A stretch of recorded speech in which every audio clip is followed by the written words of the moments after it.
Good morning. I'm Jim Zogby. I'm president of the Arab American Institute, and as you no doubt can gather, Omar Barghouti is not with us.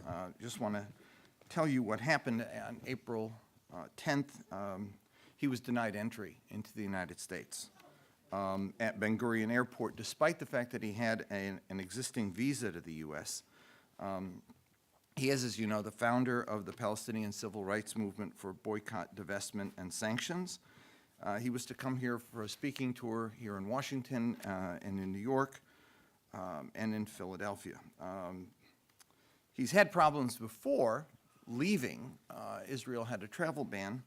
The ban ended. Amnesty International protested. The ban ended, and we assumed that it would be okay for him to travel. He was not okay. The U.S. decided to deny him entry. We still don't know the exact reasons for it, and we will be litigating.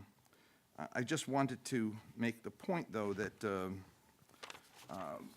what is especially troubling is that there are numerous pieces of legislation and or resolutions denouncing BDS, and some of them calling out Mr. Barghouti by name. And so a person much denounced and much defamed should have the opportunity to engage in conversation. We wrote to all the members of Congress who were sponsors of the legislation asking if they would want to meet. The response has been to deny him entry. That, to me, is a clear violation of our rights as American citizens, not only Mr. Barghouti's rights, but our rights to engage in civil discourse on and meaningful conversation about issues of great national importance. Our regressive, discriminatory immigration laws are an impediment to free speech, and so we will be exploring avenues available to us. Mr. Barghouti is on the screen, as you know, founder of the BDS movement. Peter Beinart will conduct the conversation. Peter is, as you know, a professor at City University of New York. He's a writer for the Forward and the Atlantic, and he is one of my must-read columnists. And I thank you very much, Peter, for doing this, and thank you, Omar. And we will be doing our best to get you here. Thank you. Thanks. Thank you. Well, thank you to you, Omar. Thank you to all of you for coming. I'm going to ask Omar questions for about 45 minutes or so, and then turn it over to you to ask Omar questions.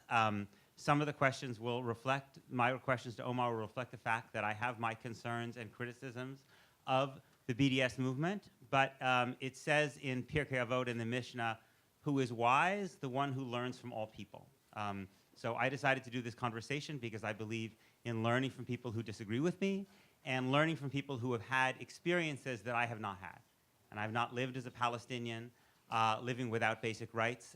And so for me, whatever my own personal views and differences, it's important for me to listen to people who've had those experiences. Omar, I wanted to just start by asking you to just talk a little bit about what has just happened with you not being permitted into the United States. How do you understand what's happened? And just talk a little bit about what this has been like personally for you.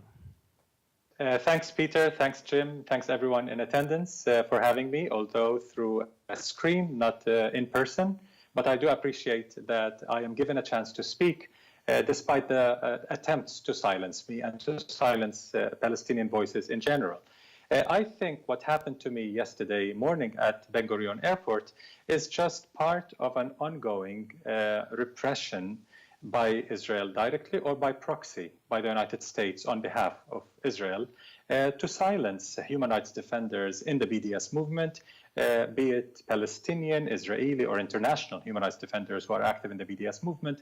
Israel has been working very hard since 2014 to shut us down, and the movement keeps growing. So they're getting frustrated, and they're resorting to more McCarthyite, more repressive intimidation, bullying, and violation of basic rights to silence us. So by having the U.S. immigration ban me from entering the U.S., This is really a blatant attempt to silence my voice. And it's taking the opposition to BDS in this right-wing xenophobic US administration to a higher level, which is dangerous not just for Palestinians, I think, it's dangerous for all people who care about civil rights. Thank you.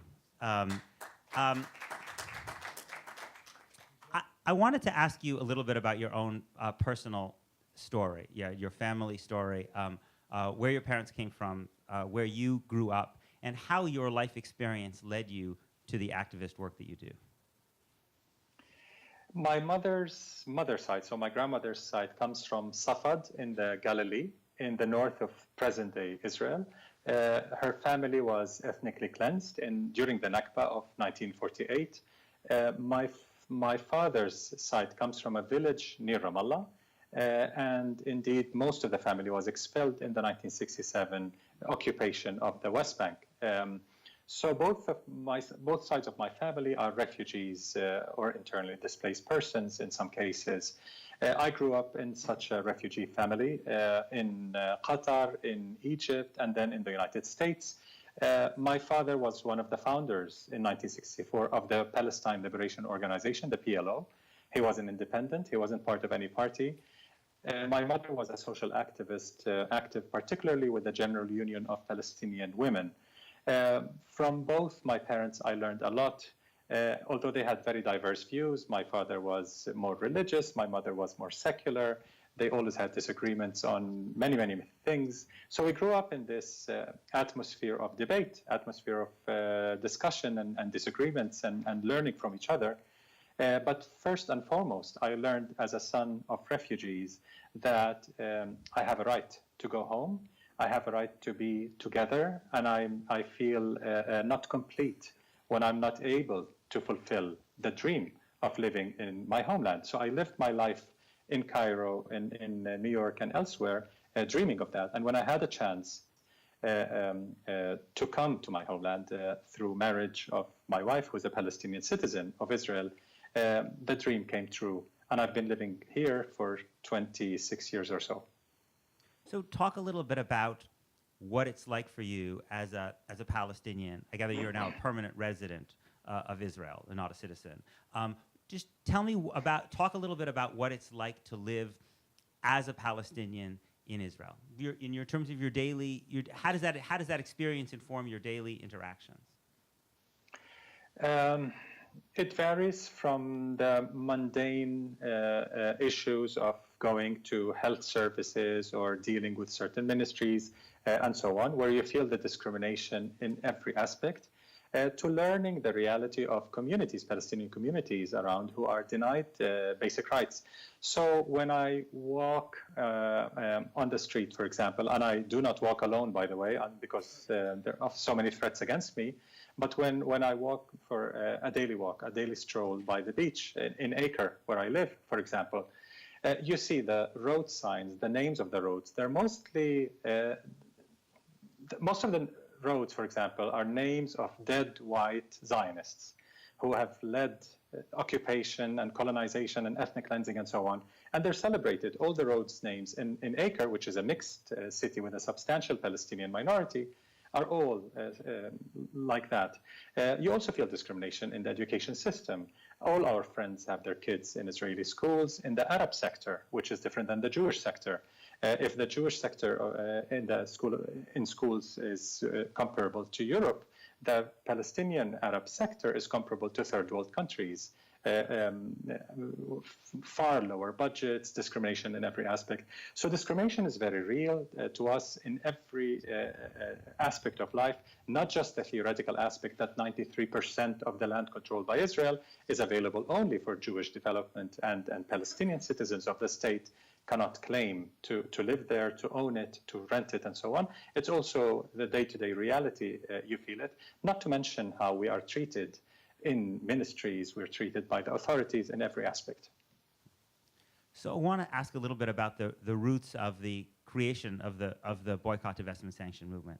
I'm interested in talking about what were the debates inside Palestinian civil society leading up to that. What was the relationship between the experience of the Second Intifada between 2000 and 2004, and then the creation of the Boycott, Divestment, Sanctions movement afterwards? Why did it emerge at this particular moment in the history of Israel and Palestine? I think the Boycott, Divestment, Sanctions, or BDS movement is rooted in a very long heritage of Palestinian popular nonviolent resistance. So we did not start dealing with boycotts in 2005. As many would know, since the 1920s, Palestinians have used boycotts against the British mandate and the onslaught of Zionist settler colonialism. Then boycotts were popular forms of nonviolent resistance as far back as the 1920s. With the first Intifada, boycotts became much more prevalent, much more spread throughout the West Bank and Gaza in the 1967 occupied territory. But what changed in 2005 is the ICJ, the International Court of Justice, ruling against Israel's apartheid wall in 2004 that it's illegal. A year after that ruling, the world community under US hegemony was unable or unwilling to hold Israel to account and to make it stop the construction of this illegal wall, not to mention the colonies, the settlements, and so on. So most Palestinians realized that there's nothing to be hoped for from the United Nations under US hegemony. They will not deliver justice to us, and we must take our nonviolent popular resistance to the global scene. So we started thinking of a globalized Palestinian nonviolent resistance. It's not enough to resist internally, the wall and the colonies and the ethnic cleansing and the discrimination and the home demolition and the siege and so on, and the denial of refugee rights. It's important to take it to the international scene. The most important principle there, since BDS is very much inspired by the South African anti-apartheid movement and the US civil rights movement, a very important principle in the movement stems from something Reverend Martin Luther King Jr. once said. He said, boycott at a very basic level is withdrawing support from an evil system. When you think about that, Palestinians are asking the international community, institutions, churches, universities to stop their complicity in enabling Israel to violate our human rights. It's not much to ask. It's not charitable. It's a basic, profound moral obligation. You talked about BDS as a nonviolent movement. You also mentioned the civil rights movement and South Africa. In South Africa, as you know, the ANC actually also supported acts of violence. In the civil rights movement, Martin Luther King famously morally opposed acts of violence. What is your own personal view about acts of violence against Israeli Jews, whether those be stabbings or suicide bombings or other things that actually can take human life? I think we in the BDS movement subscribe to what the Brazilian educator Paulo Freire described when he said that with the beginning of oppression, violence has started. When a people are oppressed, when they're denied their rights, when they're ethnically cleansed, that is the beginning of violence. That's the root cause of violence. Anything beyond that by the oppressed community against the oppressor is a form of reaction, a resistance to that initial violence. Regardless, as a nonviolent human rights movement, we're interested in ending all violence. And to end all violence, we must end the root cause of violence, that is occupation, settler colonialism, and apartheid. BDS is strictly a nonviolent human rights movement. It is anchored in the Universal Declaration of Human Rights, and therefore it rejects all forms of racism, including Islamophobia, anti-Black racism, sexism, anti-LGBT, and certainly anti-Semitism, anti-Jewish bigotry that is categorically opposed in our movement.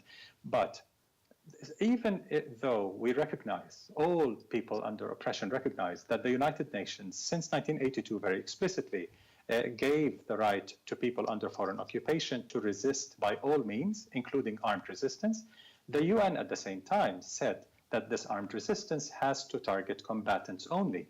So we think it is illegal and it is immoral to target non-combatants. Adhering to international law, we have to adhere to all aspects of international law, not just be cherry-picking the parts that we prefer. So when you say non-combatants, that means you believe in the legitimacy of violence against Israeli soldiers, but not violence against Israeli civilians? Does that also include Israeli settlers? No, I didn't say what I believe in. I said what the UN believes in. Sorry, but I'm asking you. We stick to international law and what the UN supports. So we do not take any specific position. The BDS movement has not taken any explicit position on the issue of violence, except that to end all violence, we must address the root cause of violence, which is occupation and apartheid, and denial of refugee rights, of course. But if you oppose, and tell me if I'm getting you wrong, if you oppose violence against Israeli civilians, then would you not oppose rockets launched by Hamas or Islamic Jihad or another group into Israel? We oppose all violence against non-combatants, regardless who it's coming from, the initial oppressor or the reacting oppressed. Okay. I wanted to ask about this moment for the BDS movement. I think if one were to ask Benjamin Netanyahu, Benjamin Netanyahu would say, Israel's being isolated?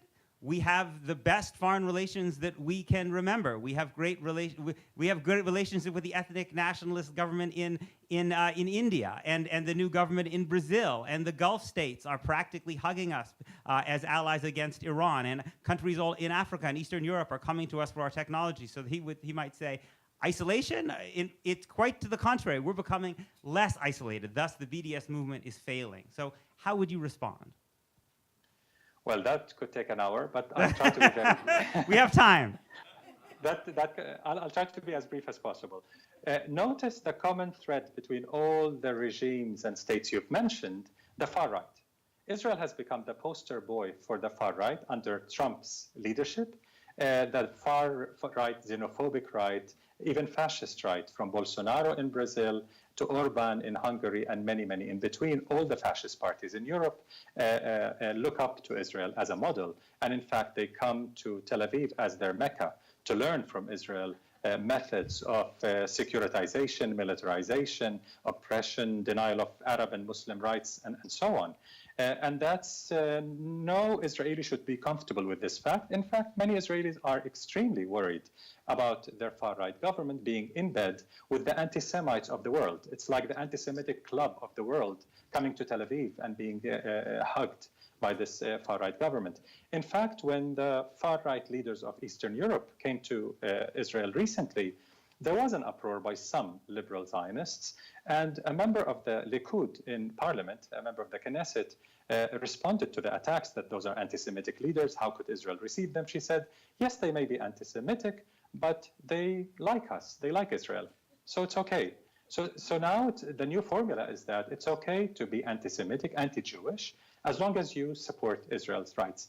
And being in bed with despotic Arab regimes is not exactly something I would be proud of. Yes, Israel has established good and warming relations with all the despots in the Arab region, from the Saudi monarch to the United Arab Emirates to Bahrain to others. Hardly something to be proud of. At the same time, a J Street poll in 2014, that's 5 years ago, we've come a long way since. In 2014, a J Street poll showed that 46% of young Jewish American unorthodox men support a full boycott of Israel to end its occupation. So Israel is winning the far right around the world, absolutely. It's selling more weapons to the far right regimes and the dictatorships across the world, absolutely. But it is losing its moral stature around the world. It is losing the support of liberals around the world, including many Jewish millennials who are liberal at heart and can no longer reconcile their liberal values with what Israel and Zionism stand for today: ethnic cleansing, apartheid, xenophobia, and racism. So some of our listeners may understand the three planks of the BDS movement, the three kind of demands of the BDS movement, but some may not. So I wanted to just give you the opportunity to lay them out, and then I have some questions about them. Okay, the BDS call of 2005 calls for ending the 1967 occupation of all Arab territories. That means the Syrian Golan Heights, the occupied Palestinian territory, Gaza, and the West Bank, including East Jerusalem. Number two, ending the system of racial inequality for Palestinian citizens of present-day Israel, which meets the UN definition of apartheid, I can explain that a bit more. Third, the rights of refugees, UN-stipulated rights of refugees, including the right to return and to reparations. The main point, Peter, about those three rights that all Palestinian civil society agreed on is that they address the basic rights of all Palestinians, the main constituencies, basically Palestinians in the West Bank and Gaza, who are 38%, Palestinians in Israel, who are 12%, and Palestinians in exile, who are 50%. So we address the basic rights of all Palestinians. Okay, so a few questions. First of all, it's a small point, but on the Golan Heights, Syria is a very repressive dictatorship that's also in a state of civil war with some very, very, maybe even more illiberal Islamist, militant and terrorist jihadist groups. How would it further human rights for Israel to return the Golan Heights to Syria? I'm not sure that's the correct question. What gives Israel the right to occupy any territory, regardless who's ruling that country? By this token, the whole world has a right to occupy the United States because it's ruled by Trump.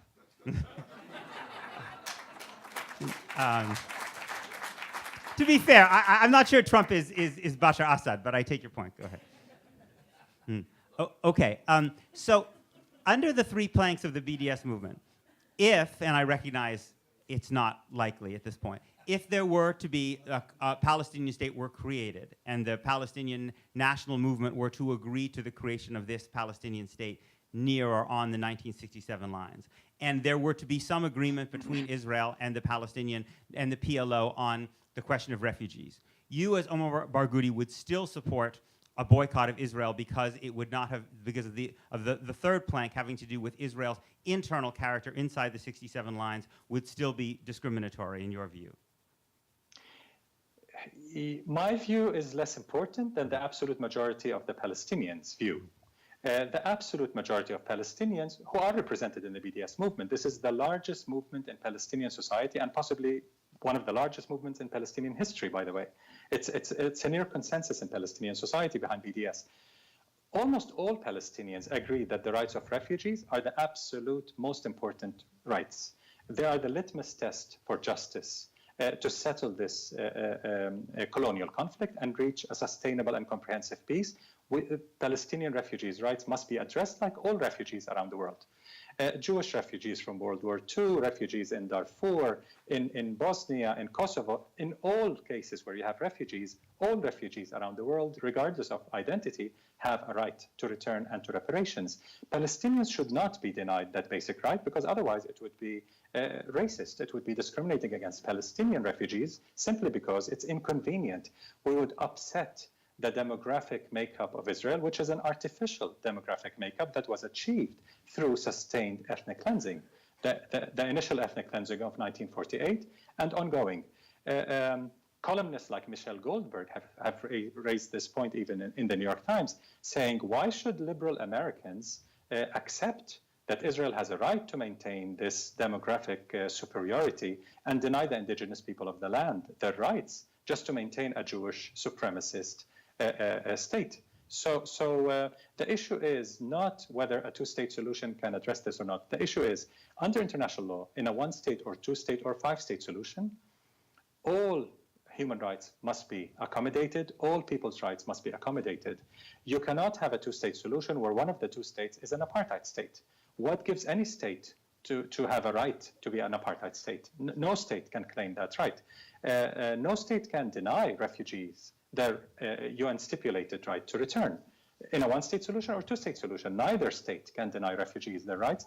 And Human Rights Watch reminded Clinton, Ehud Barak, and Yasser Arafat, as they were negotiating in Camp David, that this right of return is unextinguishable, and it's a personal decision as well as a collective decision by the refugees. So am I right in understanding then that I mean, in the real world, political settlements often fall short of, often far short of full justice. But even if there were to be a political settlement that resulted in a Palestinian state, the boycott, divestment, sanctions movement would continue. It will continue until the end of occupation, recognition and respect for Palestinian refugees' rights, and the end of apartheid. So I wanted to ask a little bit about the definition of apartheid. I know that the way the boycott, divestment, sanction movement uses the term apartheid is not specifically to refer to the situation in South Africa, but to refer to a more global principle. And I think the International Court in the Rome Statute referred to it as institutionalized regime of systematic oppression and domination by one racial group over any other, and presumably even if the subordinated group has the right to vote, as Palestinian citizens of Israel do. So by that standard, is the United States not also an apartheid state? The United States was an apartheid state in the Jim Crow era, when blacks were denied equal rights simply because they're black, based on their identity. If the US today adopted laws, and some may argue even today, against the Native Americans, the First Nations of the United States, some might say that they are suffering from remnants of US apartheid. But that's a legal argument that many international experts are debating. Regardless, if the United States today were to adopt laws like Israel has, more than 65 laws Israel has, that discriminate against a certain part of the citizenry based on their identity, like saying this is a white Christian nation, as Richard Spencer would have it, and if you're Jewish, Muslim, Hindu, whatever, well, tough luck. It's not your nation. It's the state of the white Christians. Those who are not white and Christian can find another home, or you can live here as second-class citizens, but sorry, this is what it is. That's exactly what Israel says to the Palestinians, to the indigenous Palestinians. This is the state of the Jewish nation, and no one else can have equal rights. Being Israeli does not entitle you to equal rights. You have to be Jewish to enjoy the full set of rights. Those who are not Jewish are treated as what I call relative humans. Humans only in the relative sense. So we are entitled to a relative set of human rights because human rights are due to humans, full humans that is, not us, the subhumans or the relative humans. I want to ask more about this argument about Israel's character inside the Green Line, but you used the phrase indigenous Palestinians. I think most Jews, certainly many Jews, would consider ourselves indigenous also to Israel-Palestine. Do you agree? The Palestinian nation was not ever a monolith. It was never a pure one group or another group. When I say Palestinian, well, some refer to Palestinian Arabs as indigenous to this land, have lived there for many, many, many centuries. We've always included Jews. I mean, Jews are part of our makeup, our history. So saying Jewish Palestinian wasn't such a difficult term. My grandmother, whose family was ethnically cleansed from Safad, her best friend was a Jewish family, from a Jewish family. And they did not realize that this family is Jewish or this family is Muslim until during the Nakba, until there was this division. But for many, many, many years, in fact, my grandmother's mother, and I've written about this, breastfed my grandmother's friend because her mother was not able to breastfeed her. And I don't know if you know, in Arab culture, and those Jews were Jewish Arabs, they're part of the Arab society. In Arab culture, if a woman breastfeeds a child, that child becomes equivalent to her daughter or son. So that my grandmother's Jewish friend became, in a way, a sister of kind. So my grandmother's brother, for example, cannot marry that Jewish girl because she's considered a sister of his. So, I mean, those were the relations pre-settler colonial establishment of the State of Israel. Jews are part of this history and part of this heritage and part of the indigenous Palestinian people. On the question of Israel in its internal character, I know that you've made reference, I think, to the laws that have been chronicled by the Palestinian civil rights group Adalah, the discriminatory laws. When I look at the Adalah list, it includes some things like the fact that there is a requirement that there be a menorah on Israel's stamp, or that there be a Star of David on the flag, or that Hebrew must be used in government correspondence, or the Hebrew date must be used in government correspondence. So I think there may be an exception for Palestinians in that, or that there's a child vaccination law that you can lose allowance payments from the government if you don't have your vaccinations, and that's considered discriminatory because I think some Bedouins don't have vaccinations as at higher rates. When I look at a fair number of these laws, they strike me as not necessarily that different in character than the kind of laws that one would find in European countries that we would find we would consider democracies, where you have a cross on the flag, where you have a preferential immigration policy for members of a certain ethnic group, or again, in the United States, where we have voting rights laws that I think many people believe, in effect, end up discriminating against African Americans. So again, my concern is that if one calls Israel an apartheid state inside the Green Line, even though Palestinian citizens can vote, is that not such an elastic definition that it could be applied to many democracies around the world, let alone Israel's neighbors in the Middle East? No, it doesn't. It wouldn't apply to other quasi-democratic states like yours. The point is, some of those laws, you mentioned the softest racist laws, but let's take the hardest ones. Israel defines itself as not a state of its citizens, but a state of the quote-unquote Jewish nation as an extraterritorial entity. A state that does not define itself as a state of its citizens does not exist anywhere in the world except in Israel. I cannot think of any other state that excludes part of its citizenry from its very own definition. The second point related to this is land ownership, the most important right. 93% of the land controlled by Israel through many basic laws. Basic laws in Israel, as you know, are constitutional laws. Through constitutional laws where Israel, the government of Israel, contracted the Jewish Agency and the World Zionist Organization, and through the Israel Land Administration, where the Jewish Agency has, Jewish National Fund, sorry, has massive power. These entities ensure that 93% of the land cannot be bought or rented by Palestinians, by non-Jews, in fact, 93% of the land. So Israel defines rights based on identity of its citizens. Forget the non-citizens, Palestinians in refugee camps outside or Palestinians in the occupied territories. I'm just talking about Israeli citizens. No, Britain and France have racism, but can we say they're apartheid? No, they don't have laws that discriminate against part of their citizenry. They might have emblems and symbols of Christianity and discriminatory aspects here and there, but do they have laws that disenfranchise a major part of their citizenry based on identity? No, they don't. Israel does. And what about Israel's Arab neighbors? You know, Saudi Arabia in terms of its treatment of the Shia population, or Copts in Egypt, for instance. Do you think they would qualify as apartheid states? No, it's a different type of discrimination. But Saudi Arabia, somebody can make an argument, for example, that women are suffering from some type of apartheid in Saudi Arabia. I don't know if anyone has made this argument, but I would subscribe to that, yes. Saudi Arabia is repressive against so many groups, including the Shia minorities, as you rightly mentioned, but mainly against women. Half society is discriminated against by law. So someone can make an argument there.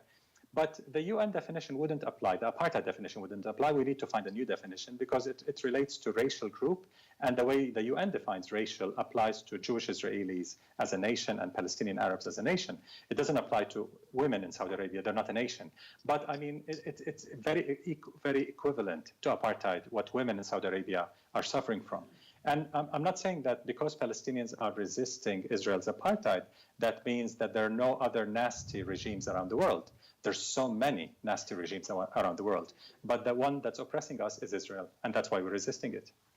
So given, for instance, that China is holding maybe a million Uyghurs in concentration camps of a site because they're not Han Chinese, you wouldn't lead a boycott of China, but if some people were to support to raise a boycott of China on the grounds that that reflects a kind of apartheid, you would be sympathetic to it? Yes, as a human rights defender, I have to be morally consistent. If an authoritative voice of an oppressed community calls for boycott as recourse against an oppressive regime, I would personally support it. So if Yemenis were to call for a boycott against the Saudi regime, I would wholeheartedly support that.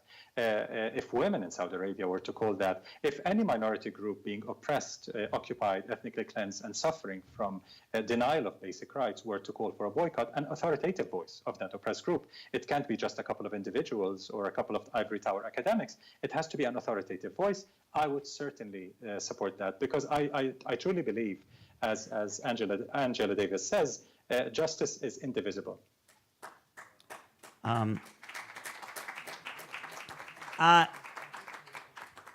One of the questions that's been raised about the BDS movement is why the BDS movement does not take a position on the ultimate political settlement in Israel and Palestine. And I wanted you to explain why that was. Sure. There's a matter of principle. As a human rights movement, it's beyond our mandate. We're focused on ending the three main aspects of Israel's oppression in order to have a possibility of self-determination and a just and peaceful solution, comprehensive, sustainable, just and peaceful solution. There's no way to achieve such a solution without addressing an end to the occupation, end to apartheid, and the basic rights of Palestinian refugees under UN laws. Now, that's the main reason. The second reason is much more, how should I put it, much simpler, actually. The Palestinian BDS coalition, which is the largest coalition in Palestinian society by far, it includes all the trade unions, women's unions, farmers' unions, academics, just about every main entity in Palestinian society, cannot agree on anything beyond the three rights. Palestinians, as anyone would know, disagree on so many things. We have many internal debates. It's not just a Jewish tradition, it's very much a Palestinian tradition to have all these disagreements. So we stick to the three planks in the BDS goal, because venturing beyond that would not maintain the coalition. We would disagree.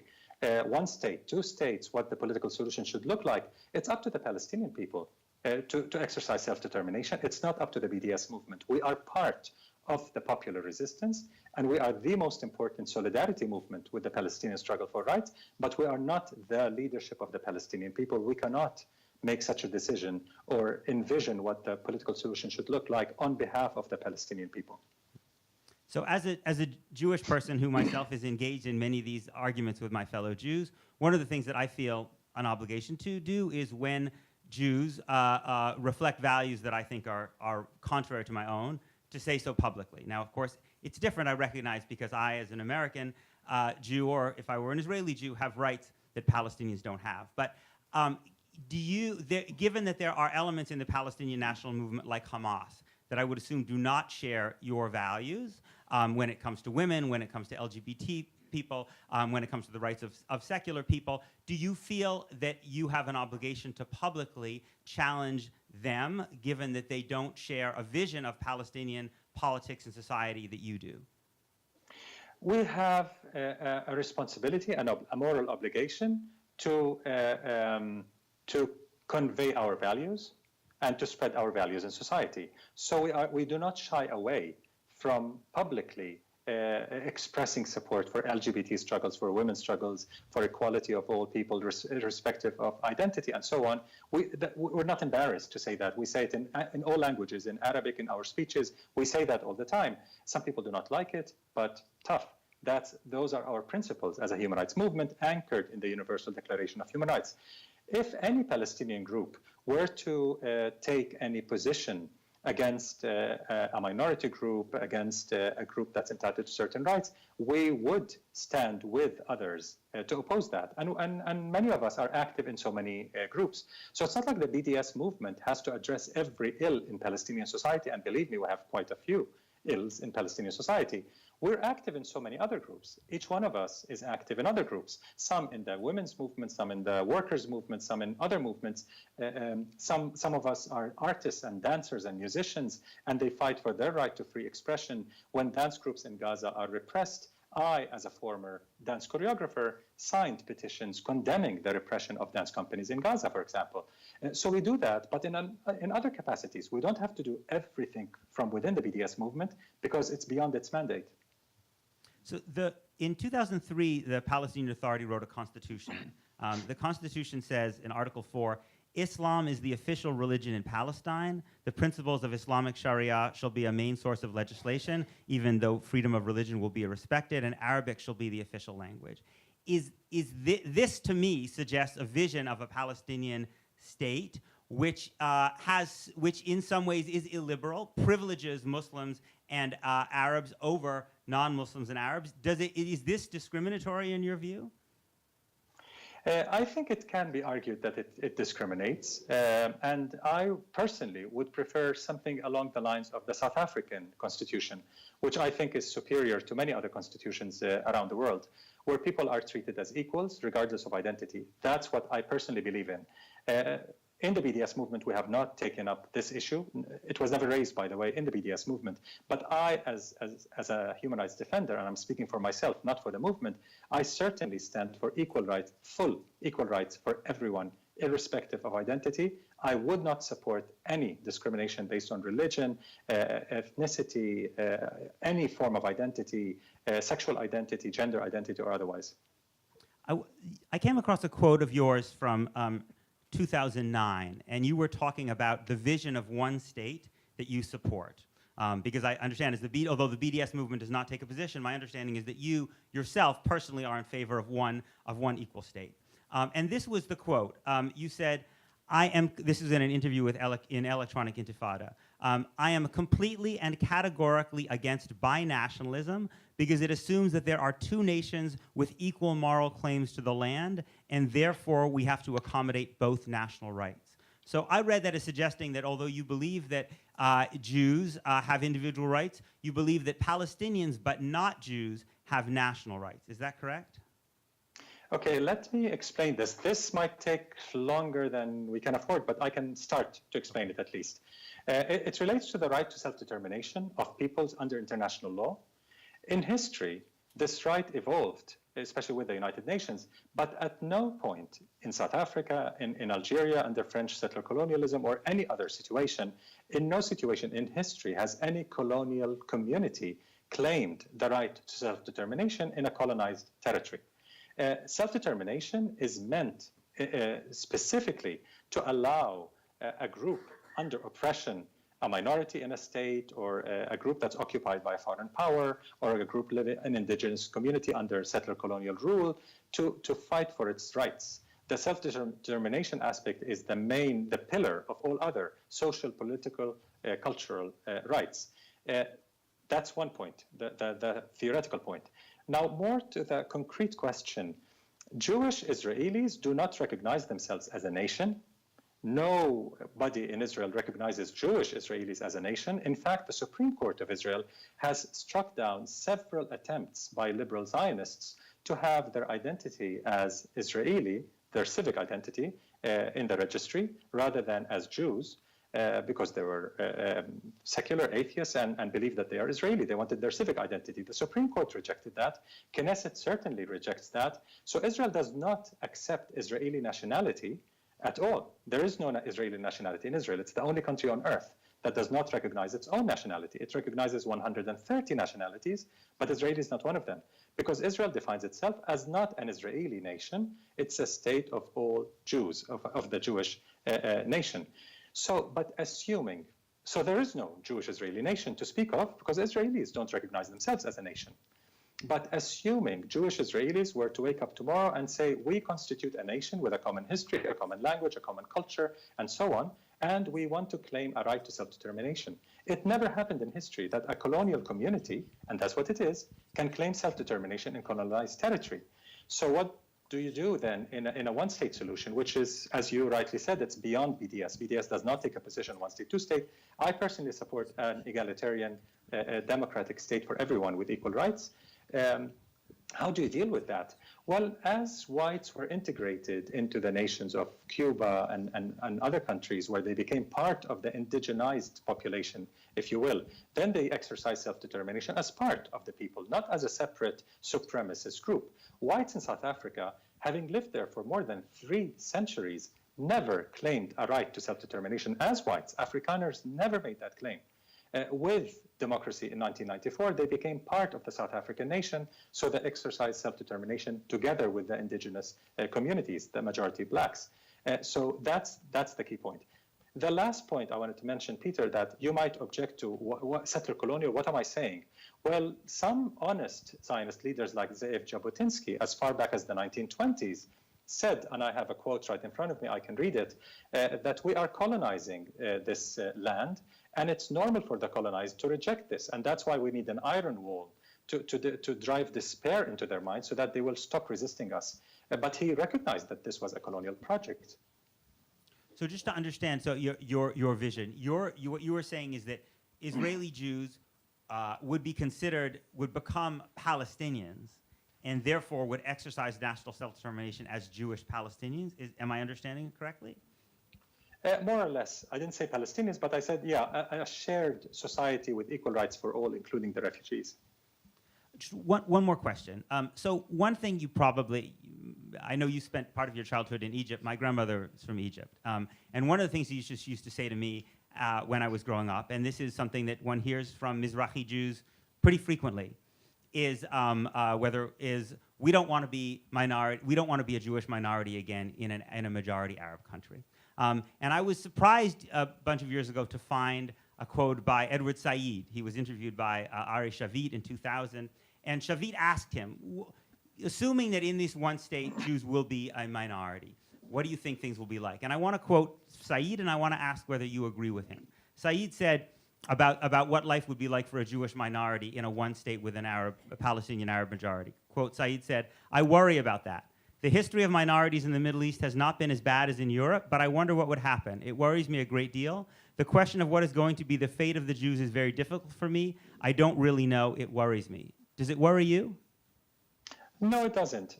I think if you go back to Andalusia, the golden age of Jewish integration into an Arab society, the golden age of Jewish culture and philosophy and literature and so on and so forth, it was, by the standard of those times, it was a much more homogeneous society, much more egalitarian society than the rest of Europe, where there were pogroms against Jews and systematic racial discrimination against Jews, not to mention massacres against Jews. In the Arab East, we did not face that same very violent anti-Semitism that existed in the West.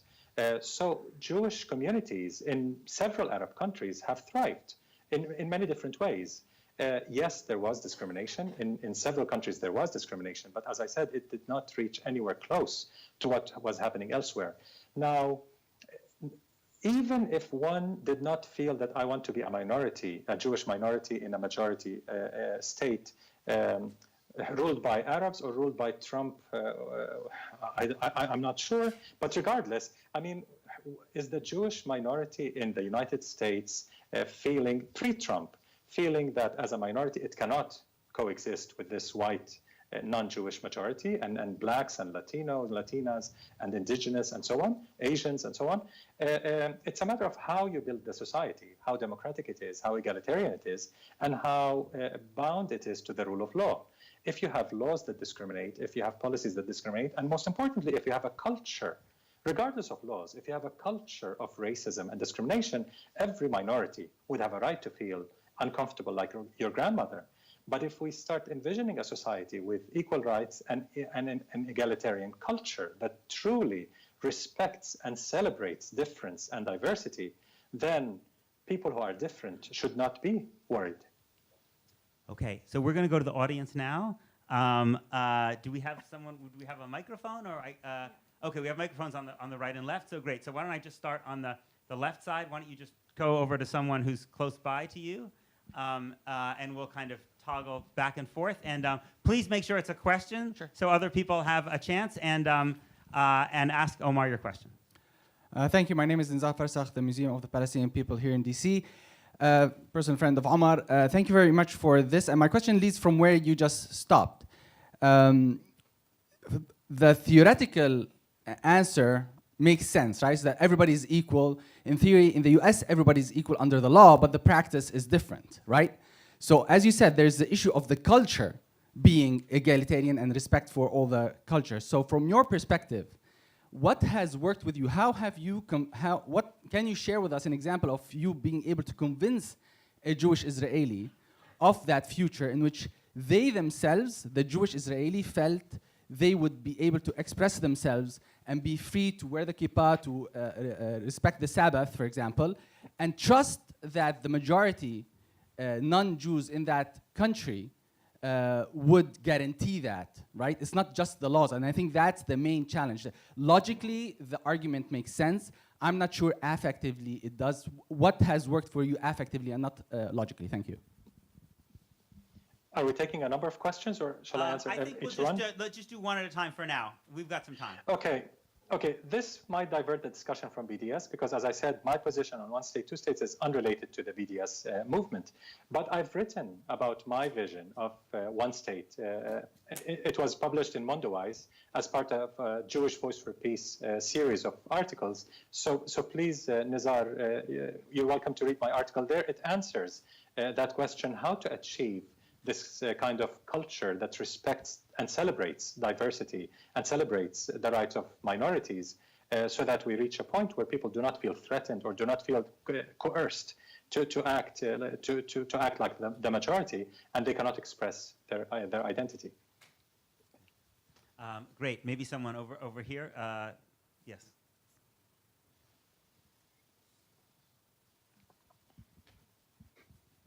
Thank you. I have two questions. The first is on the indigeneity argument that Peter raised earlier. You spoke about how Jews who have ancestors have lived in Palestine for hundreds of years are Palestinian, but you didn't speak about Jews who currently live in America, but 200 years ago their ancestors may have lived in Europe, and 1,000 years ago their ancestors may have lived in Babylon, and 2,000 years ago their ancestors may have lived in Palestine, and since Passover approaches 5,000 years ago, their ancestors may have lived in Egypt.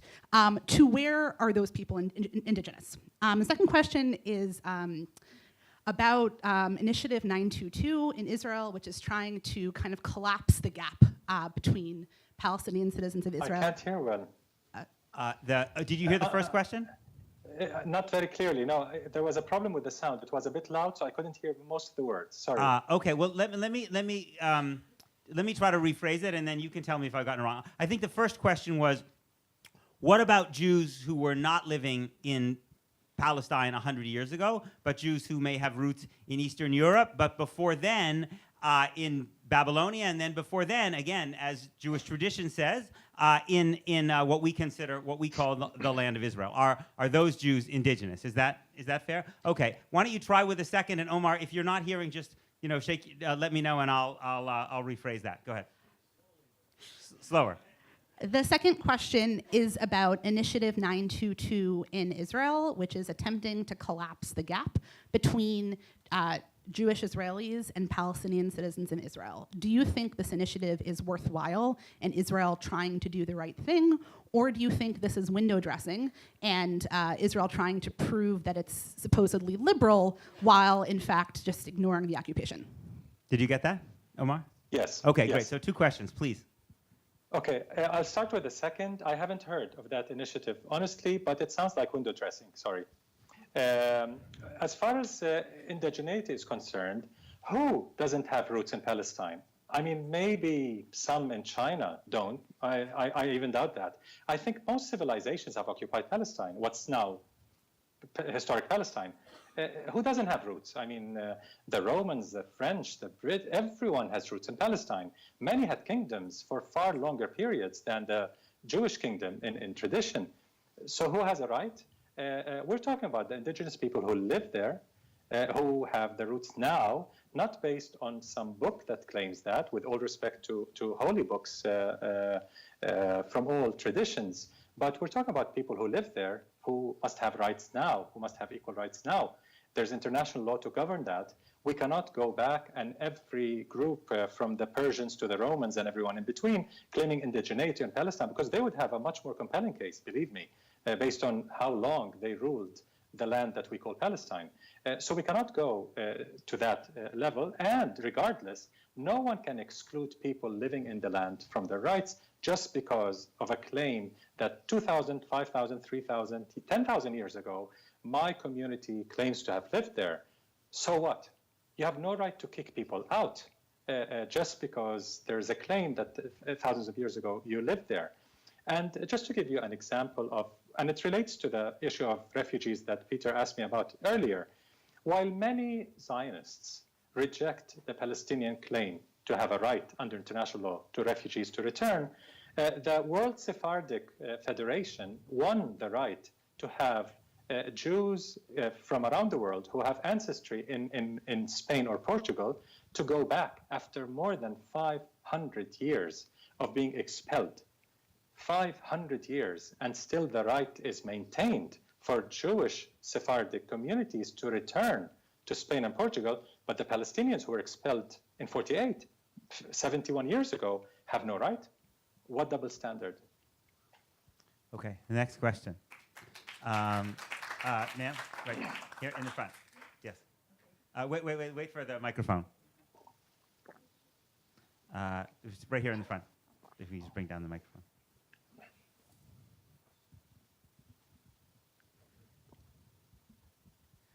Thank you for having this. This is really interesting. My name is Ilhan Kagri, and I know we're not allowed to make comments, but just real briefly, I would urge people to go to Israel and the occupied territories, because you can't understand apartheid until you see it inside Nazareth and inside what's going on in Bethlehem and the other cities in the occupied territories. But my question is, I've heard that the whole settlement issue is really about big business, and that's why the BDS movement is so important, and also it strikes a big blow because it is an economic, it does hit what is really an economic movement, this settlement movement. So could you talk about the issue of the whole settler thing being about, or just the economics of the settlements? Okay, among Israelis supporting BDS, there's an internal debate whether economics are more important than ideology in the occupation, or vice versa. I think now with Israel's steady shift to the far right, especially with the current government, that will make the 2015 government look slightly liberal in comparison, I think this issue becomes more or less settled. It's a combination of both, I think. There are economic interests, certainly, in the occupation. Israel benefits greatly from the occupied territories through pillage of water, minerals, resources, collecting taxes, selling us stolen water at extremely exuberant prices, and so on and so forth. Settlements certainly benefit a lot from stolen Palestinian land and stolen Palestinian water resources, and cheap Palestinian labor that's coerced, that has no other place to go except work. 20 to 30,000 Palestinians work in settlements because Israel has deprived them of their fertile agricultural lands, and they have nowhere to sustain their families without working in settlements. So they are economic projects. Now, BDS does not focus only on the economy. It sees a combination of pressures: academic, cultural, sports, economic, as well as military embargoes. But we have succeeded with quite a few cases of pressuring businesses to abandon projects that violate international law, especially in settlements. Admittedly, it's easier to target companies that do work in settlements because it's a clear-cut violation, and settlements under international law are considered a war crime under the Rome Statute of the International Criminal Court. So that was an easier case. But settlements do not constitute a major business for Israel. The occupation does, but not settlements per se. They're not a major business for Israel. They are a source of income, but not a major source. Great. Next question. Sir? Yeah, just wait for the microphone.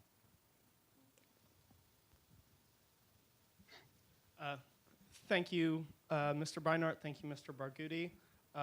I'm a member of J Street U at Columbia, and I heard you, Mr. Barghouti, when you came and spoke at Columbia. I was very impressed. I'm not a supporter of the movement, but I respect your advocacy for Palestinian rights, and I wholeheartedly support your free speech rights and your constitutionally protected right to boycott. My question for you, and you addressed this a little today, but I'd like to hear it more directly, is how you square the fact that traditionally some of Palestine's strongest supporters / Israel's biggest detractors have been major human rights violators themselves. Nasser, Gaddafi, Assad, even Maduro in Venezuela. Sorry, Omar, can you hear? I missed some words after how do you, and I missed something. Okay, so come back and speak slowly. Sorry. My question for you, Mr. Barghouti, is how you square the fact that traditionally some of Palestine's strongest supporters and Israel's biggest detractors have been major human rights violators themselves. Nasser, Gaddafi, Assad, Maduro, the hardline theocracy in Iran. Now, to be fair, as you mentioned, many of the Israeli government's allies today are no friends to human rights themselves: Putin, Modi, Orban, Bolsonaro, and of course Donald Trump. But it still remains the case that much of the pro-Palestine and anti-Israel activism around the world comes from religious organizations and regimes that have little respect for basic human rights. For this reason, many pro-Israel leaders charge you and some of your fellow BDS supporters with hypocrisy. Do you think, as a leading advocate for the rights of Palestinians, you would be on sure moral footing if you called out such allies for their own moral travesty and not allow them to sort of, uncritically support you while they use the issue of Israel-Palestine to sometimes distract from their own repression? Did you get that? Thank you. Yes, I did. Thanks. Actually, if you're talking about the 50s, 60s era, the question of Palestine was one of the most popular causes of all oppressed communities, all people in the global south around the world. It was one of the main causes. Even after that, Nelson Mandela famously said that their freedom in South Africa would not be complete without freedom for the Palestinian people.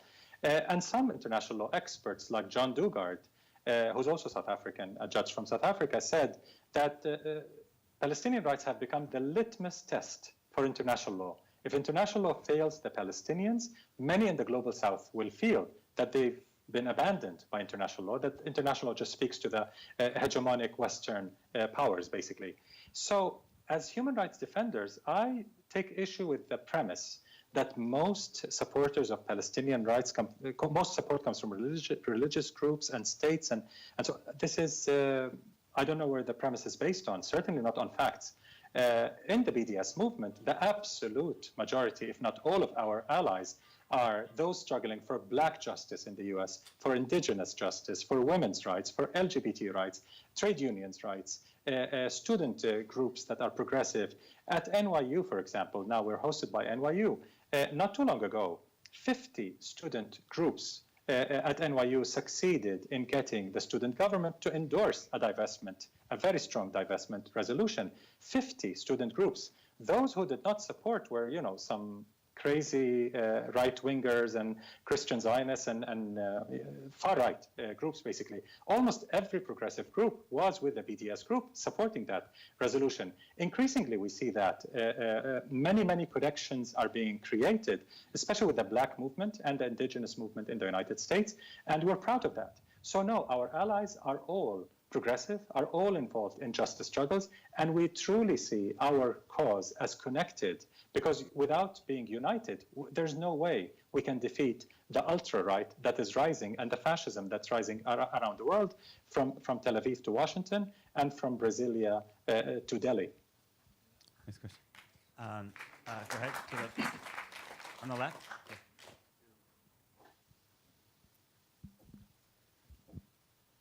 Hi, this is Sami Tayyib.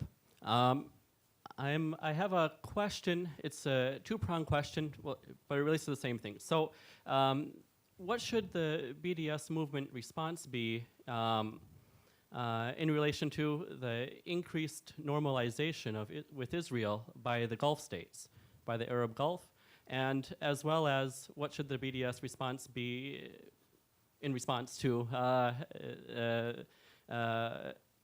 proposed legislation here in the United States, anti-BDS legislation here in the United States in some states, such as Texas and New York, etc. Thank you. Thanks. Yes, just to explain to the audience, because the term normalization is not readily understandable in English. In English, normalization sounds good. After states end a state of war, they normalize relations. It's a translation from Arabic, tatbiya, which means making something inherently abnormal appear to be deceptively normal.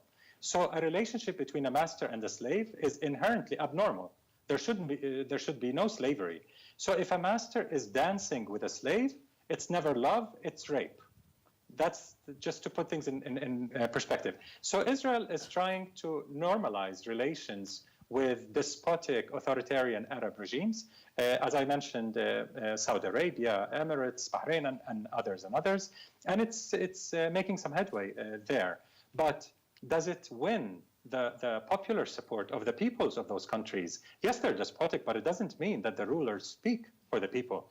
In fact, in most of those countries, according to statistics from 2018 even, the absolute majorities in those countries, including Saudi Arabia, still consider the question of Palestine as the leading question for them, still consider Israel's regime of oppression as a clear enemy of Arab states. So yes, Israel can make peace and normalize relations with despotic regimes, but not with the people.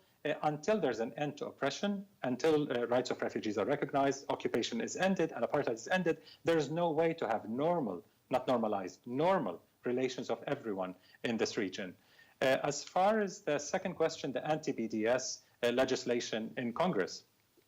Now, most people in Congress are well educated, but it just shocks me to read those anti-BDS legislation. The number of lies and fabrications, and it's just horrific. Is there no fact-checking in the United States, for God's sake? I mean, can anyone just do a basic fact-checking? It's just amazing. And the second point, regardless of the fabrications, how can the United States, with its proud heritage of respecting boycotts as a matter of freedom of speech, protected by the US Constitution, accept this McCarthyism, what the American Civil Liberties Union rightly called McCarthyism? We're living through McCarthyism 2.0, an evolved version of the earlier McCarthyism, where loyalty to Israel's far-right regime is the litmus test. And when states pass anti-BDS legislation, they're not betraying Palestinian rights only, they're betraying the US Constitution, they're betraying your civil rights, and no one is safe. If they get away with this, if they get away with suppressing free speech on Palestine, who knows who's next? LGBT supporters, blacks, Latinos, who knows who's next? Great. I want to go over here first, and then we'll go back. I often hear BDS accused of not really being in favor of a potential two-state solution as well as a one-state solution, because the argument is made that since you believe in the right of return, an unlimited right of return, that will inevitably mean the destruction of the Jewish state. My question is, would you, in theory, be in favor of a negotiated solution with a limited right of return that was capped at some amount so that there was still a Jewish majority, but that remaining Jewish, quote-unquote, Jewish state would be a state of all its citizens and not preferential treatment for Jews? Let me try to unpack that. The movement does not take a position on two states versus one state. We think the three rights must be accommodated regardless of the solution. So even in a two-state solution, each state has to comply with its obligations under international law, which means that both states have to recognize the rights of Palestinian refugees to return.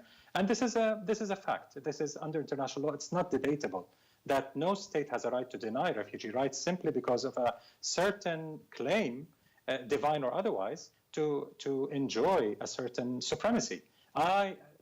More than any other state, I'm on a pedestal above everyone else. I have a right to maintain a supremacy. No one has a right to maintain a supremacy. No one. If former victims can claim a right to supremacy just because of their past victimhood, the world will be a real mess. So no one has that right to claim any supremacy. No Palestinian in their right mind would accept a supremacist state in Palestine. And I think in Congress, they misrepresented me. So maybe give me a chance to read the actual quote that I uttered rather than the misrepresentation in the congressional bills. Both Senate and House misquote me. So I will read my full quote. And this was said in a discussion about one state and so on. I said, a Jewish state in Palestine in any shape or form cannot but contravene the basic rights of the indigenous Palestinian population and perpetuate a system of racial discrimination that ought to be opposed categorically. Just as we would oppose a Muslim state or a Christian state or any kind of exclusionary state, definitely, most definitely, we oppose a Jewish state in any part of Palestine. No Palestinian, rational Palestinian, not a sellout Palestinian, will ever accept a Jewish state in Palestine. Accepting modern-day Jewish Israelis as equal citizens and full partners in building and developing a new shared society, free from all colonial subjugation and discrimination, as called for in the democratic state model, is the most magnanimous, rational offer any oppressed indigenous population can present to its oppressors, so don't ask for more. End of quote. Go ahead, sir. Yes, okay. Brother Omar, I have a question about the PLO. The PLO is right now probably more of an obstacle to the achievement of BDS's goals, 3 goals. And there has not been free and fair elections since I think 2006 or 7, right? What is the best approach to take towards the PLO from the Palestinian camp's perspective, in your opinion? Yeah, thanks for that. You're welcome. Sorry, is there? No, you just said you're welcome. Okay, okay. Afwan, Habibi.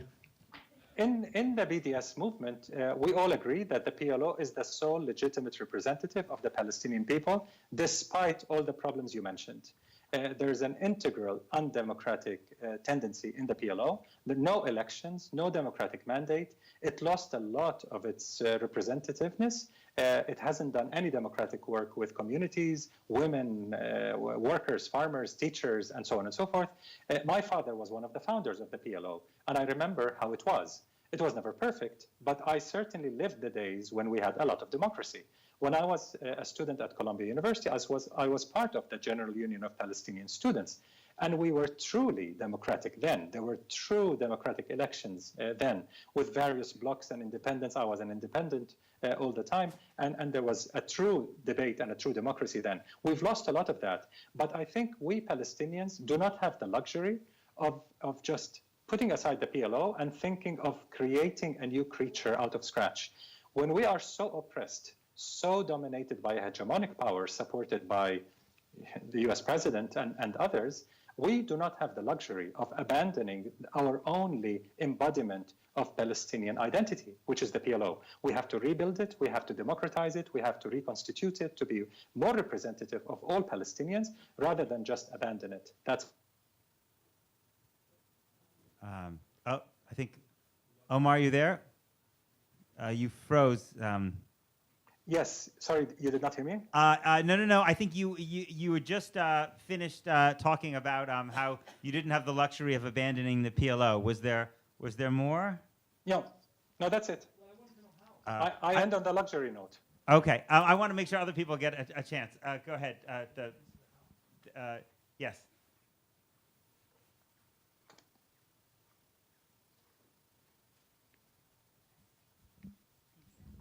I was really struck by your comment about the woman in the Knesset who said, as long as they love Israel, even if they're anti-Semitic, we like them.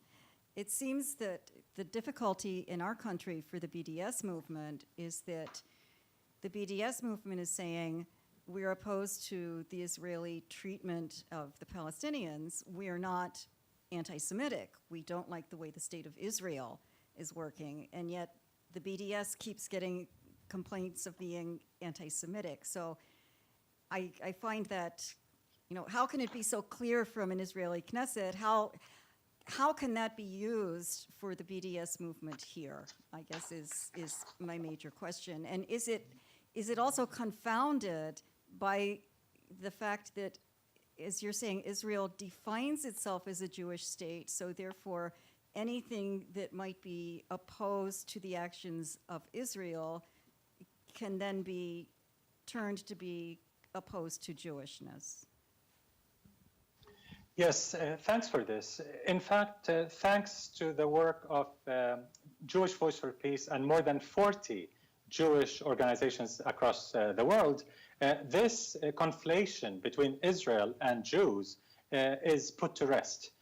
Many progressive Jewish groups are fighting this notion, including some liberal Zionist groups in the United States. Some senators, some representatives in Congress have fought this when Netanyahu famously came and addressed Congress and speaking on behalf of the Jewish nation, many Jewish Americans objected to that. I would say Jewish millennials largely object to this. Now, other than being historically wrong, Jews were never a monolithic group. No one can claim that all Jews are one and the same, and one can speak for them. I personally assert that such a claim is itself anti-Semitic. Anyone who puts all Jews in one box and say all Jews believe this or support that, or one group is representative of all Jews, is making an anti-Semitic statement, because it's reducing Jews to something that's not human. If you're human, you have diversity. Only Jews do not have diversity. That can't be. That's an anti-Semitic statement. So even when Israel makes that statement, that it represents all Jews, speaks for all Jews, it is making an anti-Semitic statement, and in fact, it is feeding real anti-Jewish bigotry. There's so many anti-Semites out there that would love to associate every crime Israel commits against Palestinians, be it a massacre in Gaza, an ethnic cleansing in Jerusalem, or in the Naqab, to claim that all Jews are responsible for that, because look at Netanyahu. He's saying, I speak for all Jews. But thanks to progressive Jewish groups, that claim is challenged. No, he does not speak for all Jews. There's so many Jewish groups that support Palestinian rights, and many who find what Israel is doing absolutely criminal and does not speak for them. So we should never fall into the trap of making this conflation between opposition to Israel's policies, even ideology, and attacks on Jews, as an identity, as a religion, as an ethnic group. That's absolutely racist. I think we're getting near the end, so maybe what we'll do is take 3 more questions. Omar, if it's okay with you, we'll ask all 3 questions, and you can fold your final answer into a response to all of them. Okay, sir, you over here, the first. In this same setting, I don't know, a month ago, the former Speaker of the Knesset sort of jokingly said that Israel is spending more money opposing BDS than the damage that BDS is doing to Israel. I wonder if you could sort of give an economic accounting and state whether that ledger is correct. And maybe the economic accounting is not the central issue, maybe the moral issue. So if you could sort of respond to that comment. Okay, another question? At the very back? Yes, yeah, it's you. They're just coming with a microphone. Hi, I was just curious. Many people have commented on the BDS movement and its original declaration from 2009 that, as you state, the BDS movement is against Israeli occupation. But many people note that the term in the declaration is not defined. So do you then consider Israeli occupation as encompassing Tel Aviv? I can't. So, okay. Sorry if you can. That question was the BDS. The BDS call refers to Israeli occupation of Arab lands, and the question is, do those Arab lands is Tel Aviv considered occupied Arab land? Is that right? Did I get it right? Okay. All right. Do we have one last question? Yes, you're the last question. Just wait for the microphone. Hi, yeah, my name is Calvin, and I organize here in DC. I wanted to know what type of ways the Black Liberation Movement has intersected with the Palestinian movement, and how more can we do that, or how more can us, Black citizens here, sorry. Okay. Why don't you finish the question, and then I'll try to do my best. Yeah, I just wanted to know what was the intersection between the Black Liberation Movement here in America and how we intersect with the Palestinian movement, and what more can we do here? I know, for instance, here in DC, there are some groups here working against the Israel police exchanges. We have the NPD here getting trained by Israel police. So what more can we do, and is that stuff effective? Did you get that, Omar? Yes. Yeah. I got it. Thanks. Great. So we have these 3 different questions. One on the economic impact. The second on when Tel Aviv would be considered occupied Arab land by the BDS movement, and the third about how Black citizens in the United States can work with the Palestinian movement. Israel's regime of oppression does not give us the pleasure of knowing our full economic impact. But there are some indicators. Maybe many do not know that Israel has a full government ministry dedicated to fighting BDS. It's the Ministry of Strategic Affairs. Its declared budget is some $100 million. Its official budget and some other monies allocated to it. But in an undercover Al Jazeera report that many of you may have seen, The Lobby, one of the senior officers in that ministry spoke about hundreds of millions of dollars being spent. That and the money spent by the lobby, be it the traditional Jewish lobby or the Christian Zionist lobby, it amounts to literally hundreds of millions of dollars are spent every year in fighting BDS. And no, Israel is not irrational totally. I mean, yes, some leaders there are questionable, but as a system, it is not that irrational. It would not invest hundreds of millions of dollars unless it was losing billions of dollars. There's no reason to invest all this money just for the image. And in fact, the Rand Corporation in the United States, which is not exactly a BDS supporter, I'm sure many of you would know, in 2015 did a study that said if BDS continues on its track, it might end up costing Israel up to 2% of its GDP. 2% in today's numbers, that's about 60 billion over a 10-year period, or 6 billion a year. If you think of that, that totally can offset the entire US complicit military aid to Israel over this 10-year period. The soft human rights, peaceful movement can end up being that impactful on Israel's regime of oppression. So that's one thing to remember. I have several other indicators of economic impact, including some of the biggest companies in the world abandoning projects that violate international law, Israeli projects that violate international law, such as Veolia, the French conglomerate, which abandoned Israel entirely in 2015 after losing more than $23 billion worth of contracts and tenders from Sweden, Ireland, the UK, US, Kuwait, and other countries. And there are many, many other indicators. Major churches in the US have divested from companies doing business in the occupation. The Gates Foundation divested from G4S because it was involved in Israeli prisons, and so on and so forth. So we're addressing now major pension funds divesting from Israeli banks or from American companies like Caterpillar, Hewlett-Packard, that are involved in the occupation. That's a mainstream impact, economic impact for BDS.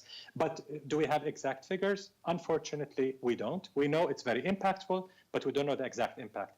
And there is no way to claim that such a powerful economy like Israel would be shaken by that loss. Israel has a very powerful economy, admittedly, mainly thanks to your tax money, but BDS is certainly making a dent, an economic dent, and our work in the cultural and academic boycott do certainly translate with time into an economic boycott as well.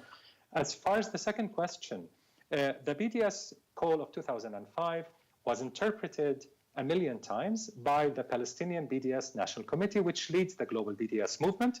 In no obscure terms, we said all reference to occupied territories refers to the 1967 occupied territory, that is Gaza, the West Bank, including Jerusalem, and the Syrian Golan Heights.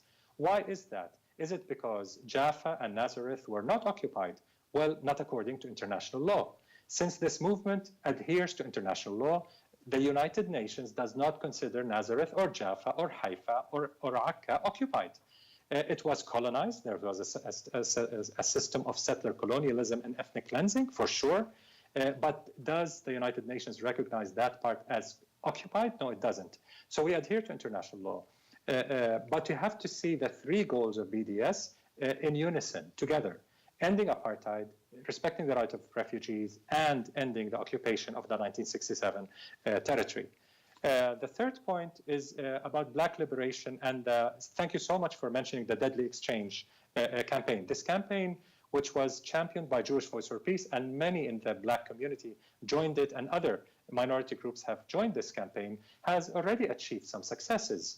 In North Carolina and elsewhere, some city councils have decided to end police exchange with Israel after seeing the compelling argument by human rights activists that there's enough racism in the US police forces. You don't need to bring in Israel's factor with its militarization and ultra-racism and horrific crimes committed by the Israeli police, that's not exactly a school where US police forces should learn about how to control crowds. We saw what this Israeli education led to in Baltimore, in Ferguson, and many other places where US police have become militarized. They look like the army. They don't look like police any longer. So Black communities are seeing the commonalities of our struggles from as far back as Malcolm X to Angela Davis and Mark Lamont Hill and others today. I think Black leaders do see the equivalence between the oppressions. Many Black leaders have said this is worse than Jim Crow, including Angela Davis. And many have said that we cannot achieve Black liberation, full Black equality, and social justice and economic justice for the Black community in the US without seeing what the US is doing elsewhere, supporting oppressions elsewhere. So when we say that we have to unite to face this common enemy of oppression and ultra-fascism and the white supremacists, it's not just a slogan, it's an ethical position, but it's a necessity. Indeed, it's an existential necessity for us as oppressed communities. We've got to band together, otherwise we cannot prevail.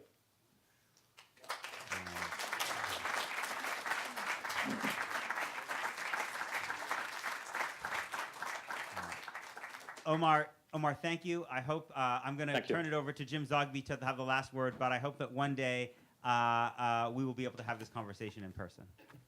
Thank you. Thanks, Peter. Thank you. I want to thank all of you who've come and those of you who are watching this being streamed online. And Peter, I want to thank you especially for coming down from New York to conduct what was a very meaningful interview. I really appreciated the questions asked. And Omar, I feel like as an American, we owe you an apology for what we've done. This is not just a situation where Omar can't come and speak to an American audience that deserves to hear him, but his daughter's getting married in a few weeks, and he was coming to the wedding here in the States. And if we do not push back, he'll miss that wedding. So I thank you so much, Omar. Under these circumstances, I think I would not have been cool, calm, and collected. You, as always, were. I think any of us watching this know why people wouldn't want him here. He's scary smart. And I don't know, but I think it's a good question, and I think we'll try to accommodate. Look, I urge you to support us in this effort to allow Omar to come to the U.S. Americans deserve to hear him, and he deserves a chance to be heard. You cannot have a situation where we are denouncing someone, misquoting them in legislation, creating a situation where I can see in the not too distant future a congressional committee opening with the question, are you now and have you ever been a supporter of the BDS movement? That's the direction we're moving in. And it needs to be countered. And it can only be countered in reasoned discourse and conversation. This is what we tried to do today. I hope we'll be able to continue it, and I thank you all for being a part of it. We hope to intensify this conversation as we move forward. Thank you very much. Thank you.